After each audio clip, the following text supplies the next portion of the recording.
Hello Haldwani. मेरा नाम रविकांत है। मैं दिल्ली के CSDS में काम करता हूँ, centre for the study of developing societies. मैं रेडियो का इतिहासकार हूँ और मैं आज आपसे मुखातिब हूँ रेडियो को ही लेकर और रेडियो के इतिहास को ही लेकर। हिंदुस्तान में रेडियो कैसे आया, शुरुआती दौर में इसका विकास कैसे हुआ, आज़ादी के समय तक और आज़ादी के बाद की कुछ प्रमुख घटनाएं क्या थीं रेडियो के इतिहास में, मैं इसको लेकर बातें करूंगा आज आपसे। पता नहीं आपकी कितनी दिलचस्पी है, मेरी बहुत दिलचस्पी है इसमें, क्योंकि रेडियो एक ऐसा साधन है जो कि गांव-गांव तक पहुंचता है। जहां सड़क भी नहीं जाती है वहां पे रेडियो जा सकता है, आवाज़ें जा सकती हैं। आवाज़ का बहुत बड़ा, आवाज़ की दुनिया के दोस्तों, एक फ्रेज़ ही है, एक मुहावरा ही है जो कि रेडियो जॉकी इस्तेमाल करते हैं। यानी ये आवाज़ बहुत दूर दूर तक जा सकती है। जैसे रेडियो सिलोन की आवाज़ उदाहरण के तौर पर दुबई में भी जाती थी, अफ्रीका में भी जाती थी 1950 के दशक में, और आज भी रेडियो सिलोन इंटरनेट पर उपलब्ध है। वैसे ही जैसे कि हमारी अपनी विविध भारती रेडियो पर उपलब्ध है। रेडियो के तमाम चैनल्स, भारतीय चैनल उपलब्ध हैं इंटरनेट पर भी। तो मोबाइल के आने के बाद रेडियो ने एक नया रूप लिया है। लेकिन आपको उस युग में मैं ले जाना चाहता हूँ, उस वक्त में ले जाना चाहता हूँ, दौर में ले जाना चाहता हूँ जब रेडियो दरअसल बहुत बड़ा एक इंस्ट्रूमेंट होता था, बहुत बड़ा औजार हुआ करता था। और वह औजार अच्छा खासा महंगा भी होता था, इसलिए केवल अमीर लोग ही उसको खरीद सकते थे। मैं 1930 के दशक की बात कर रहा हूँ। वैसे तो रेडियो 1920 के दशक के आखिर में आ गया था, 28-29 के आसपास।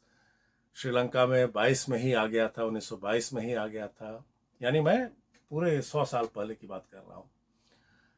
हिंदुस्तान में रेडियो प्रसार पाता है 1936 के आसपास, जब लायनल फील्डन बुलाए जाते हैं BBC से इंडिया में। अंग्रेज़ों का राज था, हम गुलाम थे उनके, और उनको लगता था कि चूंकि जो फांसीवादी ताकतें हैं वहाँ की, इटली की और जो जर्मनी की और जापान की, और उनका चूंकि झगड़ा था इंग्लैंड वालों का इनसे, अमेरिकी ताकत भी इनके साथ थी और बाकी लोग भी इनके साथ थे। तो इन दोनों का झगड़ा चल रहा था, वॉर चल रहा था, दोनों विश्व युद्धों के बीच की कहानी है। तो जो रेडियो से जो प्रोपेगेंडा आ रहा था, प्रचार आ रहा था फांसीवादी ताकतों की तरफ से, तो उसको काउंटर करने के लिए, उसका जवाब देने के लिए हमारी सरकार ने, यानी अंग्रेजी सरकार ने यहाँ पे रेडियो को विस्तार देना शुरू किया। उसका नेटवर्क फैलना शुरू हो जाता है लायनल फील्डन के नेतृत्व में। हम जानते हैं क्योंकि लायनल फील्डन ने खुद अपनी आत्मकथा लिखी है जिसका नाम है द नेचुरल बेंट, और उन्होंने एक रिपोर्ट भी तैयार की है ब्रॉडकास्टिंग पर। जाने से पहले, हिंदुस्तान छोड़ने से पहले उन्होंने बड़ी लंबी चौड़ी रिपोर्ट बनाई।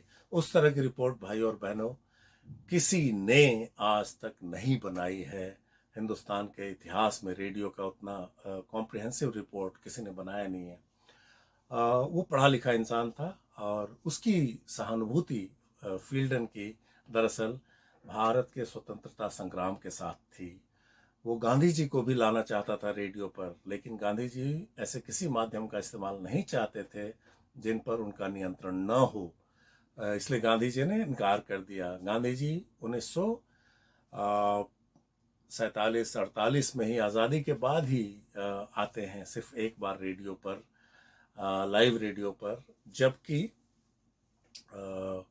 उन्हें कुरुक्षेत्र के शरणार्थियों को एड्रेस करना था। कुरुक्षेत्र नहीं जा पाए, अस्वस्थ थे, तो उन्होंने रेडियो पर अपने यहाँ से ही, अपने आश्रम से ही ब्रॉडकास्ट किया था गांधी जी ने।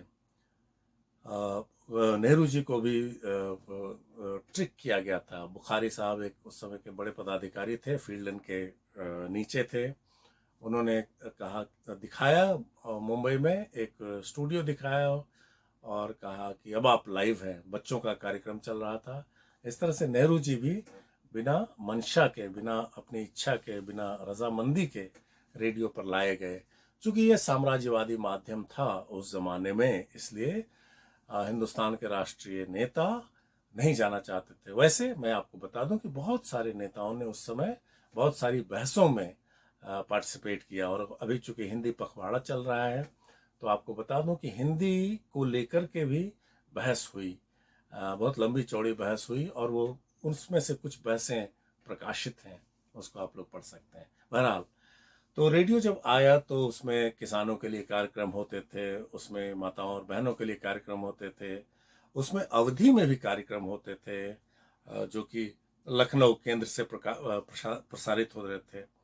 बाय द वे, सिर्फ 6 स्टेशन हुआ करते थे, पेशावर में, लाहौर में, फिर दिल्ली में, फिर कोलकाता में, फिर चेन्नई में। इस तरह से कुछ ही केंद्र थे उस समय तक, आज़ादी के पहले तक। और उन केंद्रों से सिर्फ लखनऊ ऐसा केंद्र था जहां पर कि अवधि का प्रसारण होता था। वैसे पंजाब, जालंधर वगैरह से इस तरह के प्रसारण होते थे, जिसमें कि लोकगीतों का भी प्रसारण होता था, तो फिल्मी गीतों का भी प्रसारण होता था। और जो फिल्म में गाने वाले लोग थे, जैसे कि सहगल, जैसे कि जोहराबाई अंबाले वाली, जैसे कि अमीर भाई कर्नाटकी, ये लोग रेडियो पर गाते थे, अपनी गज़लें गाते थे, ठुमरियाँ गाते थे। वैसे ही जैसे कि कव्वालियाँ भी गाते थे। कल्लू कव्वाल एक बहुत मशहूर कव्वाल थे जो कि गाया करते थे। अगर आप इंडियन लिसनर को पढ़ें उस ज़माने में, जिसमें कि प्रोग्राम की तफसील दी जाती थी, तो आप पाएंगे कि उसमें फिल्मी गाने भी आते थे। वैसे प्रसारण का समय 24/7 नहीं होता था, यानी 24 घंटे 7 दिन प्रसारण नहीं होता था। कुछ घंटे सुबह, कुछ घंटे दोपहर, कुछ घंटे शाम में। 24/7 प्रसारण नहीं होता था। आजकल क्या है, आजकल रेडियो आपके लिए एक नल है जिसमें पानी आता हो। आप रेडियो को की कान उमेट देते हैं आज, और या मोबाइल पे चला देते हैं, या रेडियो अपनी कार रेडियो पे चला देते हैं, उसकी कान उमेट देते हैं, और संगीत आने लगता है, या समाचार आने लगता है, कुछ भी आने लगता है ना। उस जमाने में बहुत कम समय पर प्रसारण हुआ करता था, लेकिन फिल्मी गाने भी बहुत आते थे। रेडियो ने बहुत बड़ी भूमिका अदा की आज़ादी के समय। आज़ादी के सारे प्रसारण, उदाहरण के तौर पर नेहरू जी का जो स्पीच था गांधी जी के मरने के बाद, या जो उनका जो आज़ादी मिलने के समय का जो स्पीच है, जिसको ट्रिस्ट विथ डेस्टिनी स्पीच कहते हैं, कि दुनिया जब सो रही है तो हिंदुस्तान जाग रहा है, ये वाला जो भाषण था नेहरू जी का, वो भी ब्रॉडकास्ट हुआ। इस तरह से बहुत बड़े बड़े नेता ब्रॉडकास्ट किया करते थे। लेकिन साथ साथ और जो जो जो कार्यक्रम हुआ करते थे, कल्याण से, जन कल्याण से जुड़े हुए कार्यक्रम, वो भी हुआ करते थे, और गाँव में रेडियो लगाए जाते थे। ये भी दिलचस्प बात है 1947 से पहले की, कि लोगों को लाइसेंस खरीदना पड़ता था। बल्कि 1970 के दशक तक लोगों को लाइसेंस खरीदना पड़ता था, और लाइसेंस अगर नहीं हो तो उन पर जुर्माना लगता था। वो लाइसेंस पोस्ट ऑफिस से मिला करता था। यानी लाइसेंस ही वो जरिया था जिसके जरिए दरअसल सरकार पैसा कमाती थी लोगों से। और रेडियो सूचना का बहुत बड़ा माध्यम था। उसमें आप दुनिया के दूसरे स्टेशन भी सुन सकते थे, सिर्फ हिंदुस्तानी स्टेशन नहीं सुन सकते थे। और रेडियो प्रभुत्व जमाने का भी एक बहुत बड़ा माध्यम हुआ करता था। मनोरंजन का माध्यम तो था ही। जब हम आज़ाद हुए, और सबसे पहले सरदार पटेल, और उसके बाद फिर बीवी केसकर, बीच में कोई और साहब भी थे, ये लोग जब बने इंफॉर्मेशन एंड ब्रॉडकास्टिंग मिनिस्टर, तो इन्होंने कुछ नए सिरे से रेडियो को गढ़ना चाहा, रेडियो की नई नीतियां बनाई।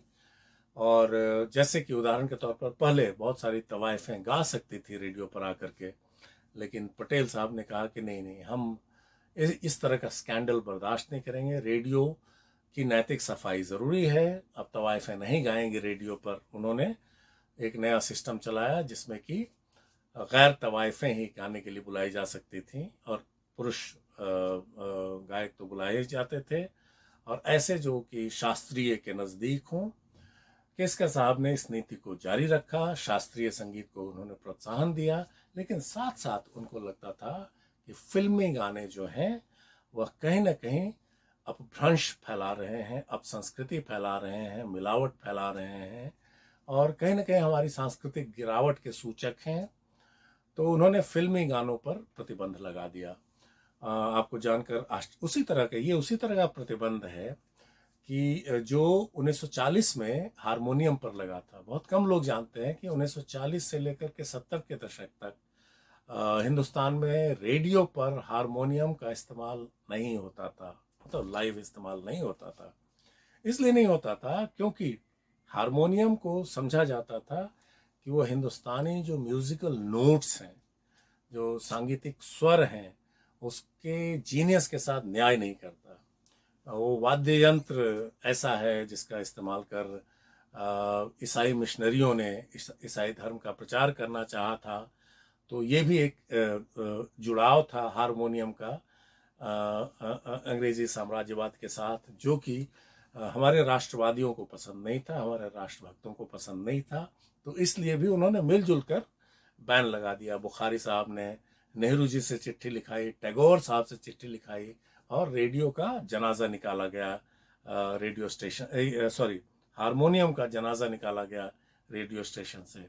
इसके बरक्स अगर आप देखें हारमोनियम का इतिहास फिल्मों में तो आप देखेंगे सहगल साहब आपको हारमोनियम बजाते दिखाई देते हैं। उसके बाद कई गायक और गायिकाएं जो कि गलियों में गाती हैं और उनके साजिंदे जो होते हैं वो हारमोनियम बजाते दिखेंगे आपको भारत भूषण बरसात की रात में हारमोनियम बजाते दिखते हैं।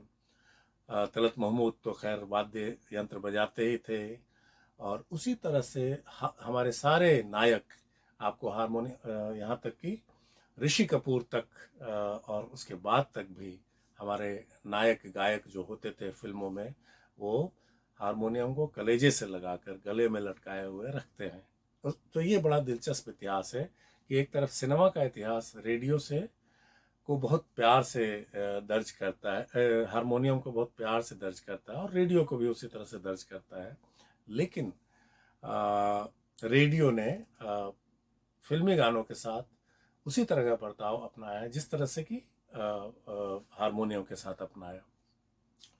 सन 52 की बात है जब रेडियो पर फिल्मी गानों का प्रसारण बंद कर दिया गया, लगभग प्रतिबंधित कर दिया गया और वो जो कि 5 साल तक जारी रहा। पंचवर्षीय ये लगभग योजना के तहत, है ना, योजना तो नहीं थी 52 से 57 के बीच में, लेकिन उस समय बंद रहा। तो क्या हुआ, लोगों ने फिर क्या किया जब उनको फिल्मी गाने, और ये उसी समय हो रहा है जब फिल्मी गानों का स्वर्ण युग था, जिस समय सी रामचंद्र थे, जिस समय एस.डी. बर्मन थे, जिस समय शंकर जयकिशन थे, बड़े बड़े नामचीन संगीतकार नौशाद थे, उभर रहे थे और भारतीय संगीत, फिल्मी संगीत जो था वो अपनी पताका पूरी दुनिया में गाड़ रहा था। कैसे? ग्रामोफोन के जरिए। तो जब लोगों को लगा कि ये स्रोत तो सूख गया, ये टैप तो बंद कर दिया गया रेडियो का, तो उन्होंने क्या किया, रेडियो सिलोन सुनना शुरू कर दिया। रेडियो सिलोन जो बाद में श्रीलंका ब्रॉडकास्टिंग कॉरपोरेशन हो गया, इसलिए क्योंकि वहां पर गाने बजाए जा रहे थे। उसी तरह से जैसे कि रेडियो गोवा पर गाने बजाए जा रहे थे। रेडियो गोवा उस समय पुर्तगालियों के अधीन था। मुझे खुद याद है कि मैंने रेडियो नेपाल से बहुत सारे हिंदी फिल्मी गाने सुने हैं 1980 के दशक में, जब मैं बड़ा हो रहा था बिहार के पटना ज़िले में एक गांव में। तो लोग तब जाते थे रेडियो स्टेशन, दुकानें रेडियो खरीदने के लिए, जब तो पूछते थे कि इसमें रेडियो सिलोन बजता है क्या। रेडियो सिलोन क्यों? क्योंकि रेडियो सिलोन को बहुत लोकप्रिय बना दिया था अमीन सायानी के कार्यक्रम गीतमाला ने। गीतमाला में गानों का हिट परेड चलता था, यानी साल भर में, पहले हफ्ता भर, फिर महीना भर, फिर साल भर में जो सबसे ज्यादा बजने वाले गाने थे या ज्यादा सुने जाने वाले गाने थे, उनकी एक फहरिस्त बजाई जाती थी। साल में करीब 16 गाने होते थे, फिर 32 गाने होते थे जो कि टॉप के गाने होते थे और वो उल्टे क्रम में चलते थे, 16 से लेकर के 1 तक चलते थे। पायदान उसको अमीन सयानी साहब कहते थे। और उनका एक बड़ा अनोखा ढंग था, उनकी आवाज़ बड़ी अच्छी थी, बैरिटोन वॉइस थी। और वो एक गाने से दूसरे गाने के बीच में दिलचस्प कहानियां सुनाते थे, संगीतकारों के बारे में, फिल्म के बारे में, जो गायक थे उनके बारे में, और उन नायकों के बारे में जिन पर वो गीत फिल्माए जा रहे थे। तो इस तरह से उनका ये जो कार्यक्रम था, गीतमाला कार्यक्रम, जो कि जिसको पहले बिनाका कंपनी स्पॉन्सर करती थी, फिर वो कंपनी सिबाका कंपनी हो गई, और वो ये कार्यक्रम कई सालों तक, दशकों तक दरअसल चलता रहा रेडियो सिलोन से। लेकिन सिर्फ रेडियो सिलोन पर सिर्फ बिनाका गीतमाला नहीं चल रहा था, सिर्फ गीतमाला नहीं चल रही थी, बल्कि और भी तरह के कार्यक्रम चल रहे थे। गोपाल शर्मा, मनोहर महाजन, विजय किशोर दुबे, और बाद में जाकर के डिसिल्वा, बहुत सारी अच्छी ब्रॉडकास्टर्स हुई। ज्योति जी, जो कि हमारे पहाड़ों की ही हैं, उन्होंने भी वहाँ से ब्रॉडकास्टिंग की। तो एक लंबा सिलसिला चलता है, और फिर ये जो गीतमाला कार्यक्रम है अमीन सायानी का, ये कार्यक्रम आ जाता है दूरदर्शन पर भी आने लगता है। लेकिन दूरदर्शन पर वो जादू नहीं जगा सका ये कार्यक्रम, जो कि उसने रेडियो सिलोन पर जगाया था। अगर आप ज़्यादा जानना चाहते हैं इसके बारे में, तो मनोहर महाजन के फेसबुक पेज को देख सकते हैं। वो गुजर गए, अमीन सायानी साहब भी गुजर गए, दोनों एक के बाद एक चले गए, उस जमाने के स्तंभ थे। आप गोपाल शर्मा की आत्मकथा भी पढ़ सकते हैं, जिसका टाइटल है आवाज की दुनिया के दोस्तों। तो इन आत्मकथाओं में उस जमाने के रेडियो संस्कृति और रेडियो सुनने की संस्कृति के बारे में आपको पता चलेगा, उसको आप जरूर देखें। फिर तो विविध भारती की शुरुआत होती है 1957 में, यानी लोगों ने अपने लोकप्रिय गानों को सुनने की, फिल्मी गानों को सुनने की अपनी आदत नहीं बदलने दी। उन्होंने सरकार को मजबूर कर दिया, केसकर साहब को मजबूर कर दिया अपनी नीति बदलने के लिए। तो उन्होंने विविध भारती की स्थापना की। विविध भारती के एडवाइजर जो थे, उनका नाम था पंडित नरेंद्र शर्मा। पंडित नरेंद्र शर्मा कौन थे? पंडित नरेंद्र शर्मा कांग्रेस के सेक्रेटरी थे इलाहाबाद में। वो जेल भी गए, अंग्रेजों ने उनको जेल में भी डाला, चूंकि वो कांग्रेस के सेक्रेटरी थे, कविताएं लिखते थे, छायावादी कवि थे, और बहुत लोकप्रिय गीत भी लिखते थे। तो फिर वो फिल्मी दुनिया में भी गए गीत लिखने के लिए, और काफ़ी लंबे समय तक उन्होंने बहुत ज़्यादा संख्या में तो गीत नहीं लिखे, लेकिन उन्होंने बहुत सारे गीत लिखे। प्रेम रोग का गीत उदाहरण के तौर पर उन्होंने लिखा है। आपने एक गीत लता मंगेशकर का भी भाभी की चूड़ियाँ फिल्म में सुना होगा, जो कि उनका लिखा हुआ गीत है, जो मीना कुमारी पर फिल्माया गया है। अभी मैं भूल रहा हूँ उस गीत का नाम, लेकिन वो गीत बहुत मशहूर है।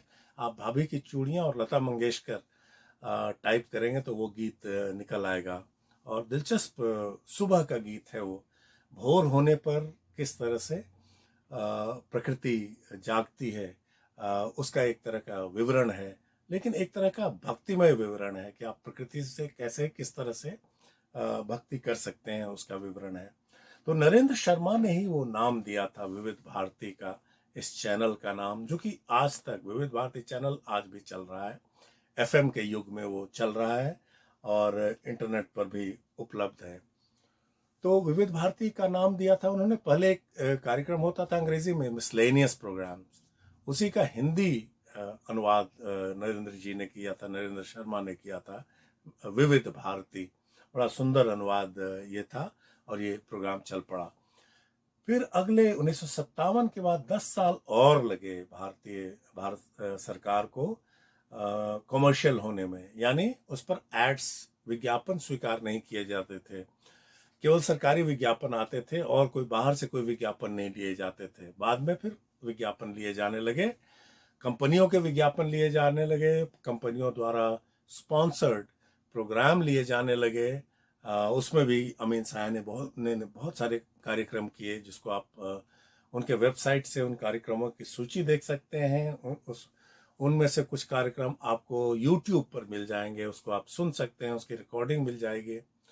लेकिन यूट्यूब पर आपको रेडियो सिलोन से जो कार्यक्रम प्रसारित किए जाते थे, वो भी मिल जाएंगे आपको। रेडियो सिलोन से मुताल्लिक उससे जुड़ी हुई एक बड़ी दिलचस्प बात ये है, और ये हमें गोपाल शर्मा के हवाले से पता चलती है, कि रेडियो सिलोन के पास इतने रिकॉर्ड्स थे, ग्रामोफोन रिकॉर्ड थे। आपके पास कुछ तो रिकॉर्ड होना चाहिए जिसको आप बजाएंगे। कुछ फरमाइशें लोग भेजते थे कि हमें ये गाना सुनना है। आज भी फरमाइशें भेजी जा रही हैं, तो इसमें कुछ नया नहीं है। लेकिन लोग चिट्ठियां लिखते थे, कभी कभी टेलीग्राम भी लिख देते थे।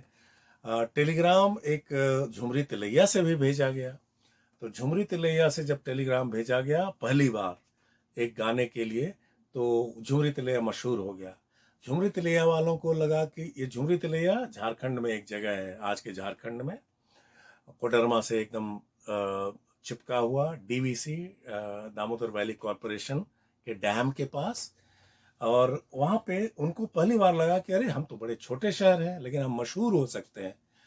तो वहाँ पे पान की दुकान से और दूसरे अबरक के सौदागर थे, ये लोग साथ जुटकर इन्होंने चिट्ठियाँ लिखनी शुरू कर दी, और बड़ी तादाद में और रोजाना के हिसाब से चिट्ठियाँ इन्होंने लिखनी शुरू कर दी। तभी झुमरी तिलैया एक मिथकीय जगह बन गया आवाज की दुनिया में, कि क्या ऐसी कोई जगह हो सकती है जहां से लोग, इतने सारे लोग इतनी सारी चिट्ठियां सिर्फ गाना सुनने के लिए लिखते जा सकते हैं। इसका जवाब है कि ये गाना सुनना उस समय इतना आसान नहीं होता था। ग्रामोफोन हर इंसान नहीं अफोर्ड नहीं कर सकता था, इसके पैसे नहीं होते थे लोगों के पास इतने। साथ ही आप रेडियो पर गाने फरमाइश करके ऐसे गानों को सुन सकते थे जो आपके मनपसंद के गाने हों। लेकिन रेडियो पर सिर्फ गाने नहीं सुने जाते थे, वहाँ पर पत्रिकाएं भी लिखी जा रही थीं, पत्रिकाएं बोली जा रही थीं। मनोहर महाजन साहब हमको बताते हैं कि रेडियो पर उन्होंने चांद पर इंसान ने, अमेरिकी इंसान ने उदाहरण के तौर पर लैंडिंग की, चांद पर उतरा, तो उसकी कमेंट्री उन्होंने टेलीविजन पर देखते हुए हिंदी में रेडियो पर प्रसारित की। क्या बात है, क्या कहानी है कि आप रेडियो देखकर, टेलीविजन देखकर रेडियो पर उसकी कमेंट्री कर रहे हैं। ये भी कमाल का उदाहरण है एक माध्यम से दूसरे माध्यम की ओर जाने का। दिलचस्प मिसाल है, और लोगों ने बहुत सराहा इस कार्यक्रम को। रेडियो सिलोन के लोग दीवाने हो गए। रेडियो सिलोन के लोग दीवाने इसलिए भी थे क्योंकि उनके पास ग्रामोफोन रिकॉर्ड्स का सबसे बड़ा संग्रह था। मैं वहाँ गया हूँ, मैं कई पुराने महाराष्ट्र, गुजरात और ऐसे दूसरे इलाकों के पुराने सुनने वाले श्रोताओं के साथ, जो रिटायर्ड हैं लेकिन अभी भी फिल्मी संगीत में बहुत रुचि रखते हैं, और जो श्रीलंका को एक तीर्थ स्थल की तरह देखते हैं, खास तौर पर रेडियो सिलोन को एक तीर्थ स्थल की तरह देखते हैं। तो हम उनके साथ गए वहाँ रेडियो सिलोन। हमने वो रिकॉर्ड रूम भी देखा, हम ज्योति जी से भी मिले, और हम डिसिल्वा जी से भी मिले, हम कई लोगों से मिले वहाँ पर, और उन्होंने हमें उसके इतिहास के बारे में भी बताया। विश्वास नहीं होता है कि एक देश का रेडियो इतिहास सिर्फ उसी देश का रेडियो इतिहास नहीं रह जाता, बल्कि उसमें श्रीलंका भी शामिल हो जाता है, और उसमें जगह जगह के श्रोता भी शामिल हो जाते हैं। क्योंकि रेडियो सिलोन को पाकिस्तान में भी सुना जा रहा था, दुबई में भी, और कई जगहों पे सुना जा रहा था, बांग्लादेश में भी सुना जा रहा था, कई जगहों। उस समय बांग्लादेश तो था ही नहीं उस जमाने में, बांग्लादेश तो 1971 के बाद अस्तित्व में आया, हम जानते हैं इस चीज़ को। तो ये दिलचस्प कहानी है। दिलचस्प कहानी ये है कि रेडियो के इतने अच्छे कलेक्शंस थे, संग्रह था ग्रामोफोन का रेडियो सिलोन के बाद पास, कि वहीं से हम देशभक्ति के गीत भी सुनते थे।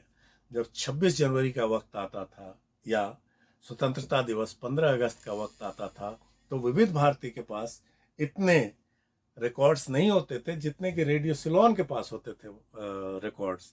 तो हम देशभक्ति गीत भी एक विदेशी स्टेशन से सुनते थे।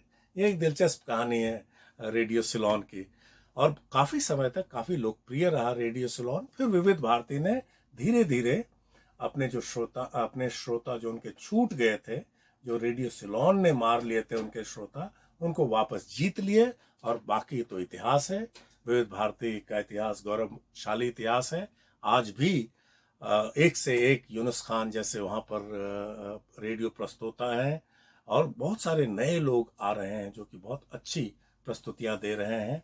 अमरकांत जैसे लोग हैं, ढेर सारे लोग हैं, ममता जी हैं वहाँ। ऐसे बहुत सारे अच्छे रेडियो जॉकीज हैं जिन्होंने बहुत अच्छा काम किया है इतने सालों तक। और आप कह सकते उसमें जयमाला जैसा जैसा कार्यक्रम आता है जो कि हमारे फौजी भाइयों का मनोरंजन करता है। रेडियो उसमें स्किट्स आते हैं, यानी हवा महल आता। ये सब प्रोग्राम काफ़ी पुराने कार्यक्रम हैं, बड़े फरमाइशी कार्यक्रम भी बहुत सारे पुराने कार्यक्रम हैं। फिल्मी गीतों पर आधारित, फिल्मी कहानियों पर आधारित और फिल्म संगीत पर आधारित कार्यक्रमों की बहुतायत है। आप ये सोच नहीं सकते हैं कि रेडियो का इतिहास कैसा होता अगर सिनेमा नहीं होता। सिनेमा ही उनको एक तरह से कंटेंट फीड कर रहा है, लगातार सामग्री अंतर्वस्तु की आपूर्ति कर रहा है सिनेमा, क्योंकि हम उसके समांतर उससे बड़ा सामग्री का कोई स्रोत पैदा नहीं कर पाए हैं।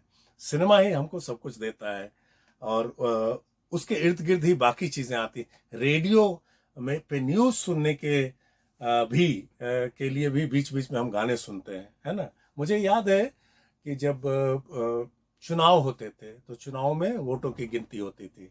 वोटों की गिनती में दिन रात गिनती चलती थी, जैसे कि आजकल टेलीविजन पर वो चलता है, एग्जिट पोल चलता है। तो वोटों की गिनती चलती थी और आता था कार्यक्रम आता था, तो हर घंटे में कार्यक्रम आता था, अपडेट आता था कि, और उसमें जो रिजल्ट्स आते थे उसके बारे में ताज़ा आंकड़े दिए जाते थे। लेकिन बीच में क्या होता था, उस घंटे के बीच में क्या होता था, एक न्यूज बुलेटिन से दूसरे बुलेटिन तक क्या होता था, गाने सुनाए जाते थे हमें। यानी हम लोकतंत्र के इतने बड़े उत्सव से जुड़े रहे, उसमें गानों का बहुत बड़ा योगदान रहा है। और मुझे याद है अच्छी तरह से, इमरजेंसी के बाद की घटना है ये। इमरजेंसी के बाद चुनाव जब हो रहा है तो उस समय की घटना है। मैं बचपन में ही था, 5th-6th क्लास में पढ़ता था। तो एक ये खत्म हुआ, गाना, आखिरी गाना आ रहा था ब्रेक का, उसके बाद न्यूज बुलेटिन आने वाला था, या न्यूज बुलेटिन आ रहा था उसके बाद एक गाना आने वाला था। न्यूज बुलेटिन पूरा हो गया था। न्यूज बुलेटिन में क्या आया, न्यूज बुलेटिन में यह आया कि इंदिरा गांधी जो उस समय प्रधानमंत्री हुआ करती थी, अपना चुनाव रायबरेली से हार गई। ठीक है, तो जाहिर है कि जो रेडियो में काम कर रहे थे लोग, वो भी इससे बड़े खुश हुए थे कि इंदिरा गांधी हार गई हैं, है ना। अब अपनी खुशी का इजहार वो कैसे करते हैं? अपनी खुशी का इजहार वो ऐसे करते हैं कि जैसे ही न्यूज बुलेटिन खत्म होता है, वो गाना कौन सा बजाते हैं, बरेली के बाजार में झुमका गिरा रहे। अब रायबरेली और बरेली दो अलग जगह हैं, ठीक है, लेकिन उन्होंने समझ लिया कि वो जो कहना चाह रहे हैं वो उनके श्रोताओं तक बात पहुंच जाती है अगर वो बरेली के बाजार वाला गाना बजा देते हैं, और अपनी खुशी का भी वो इजहार एक तरह से कर लेते हैं। तो लोकतंत्र के पर्व का एक तरह का उल्लास, और एक तरह के एक प्रधानमंत्री के हारने, है ना, पर मिले सुख का इस तरह से इजहार किया था उस समय। तो इस तरह की बहुत सारी कहानियां हैं रेडियो को लेकर जो हम कहते चले जा सकते हैं। उसके बाद तो टेलीविजन का युग आ गया और अब इंटरनेट का युग आ गया, लेकिन रेडियो खत्म नहीं हुआ। रेडियो एफएम के रूप में और कम्युनिटी रेडियो के रूप में, हेलो हल्द्वानी के रूप में अभी भी जिंदा है और काम कर रहा है। हम चाहते हैं इसमें कि और ज़्यादा लोग भागीदारी करें, लोग जुड़ें रेडियो से, क्योंकि इससे सशक्त माध्यम कोई हो नहीं सकता है, और इससे दूर दूर तक जाने वाला, बगैर खर्च के बहुत दूर दूर तक पहुंचने वाला माध्यम कोई नहीं है, अभी तक नहीं है। तो बहुत बहुत आपको प्रणाम, सलाम, बहुत खुश रहिए। मुझे बहुत मज़ा आया आपसे बातें करके। मैं उम्मीद करता हूँ कि आपको भी मज़ा आया होगा। बहुत बहुत शुक्रिया।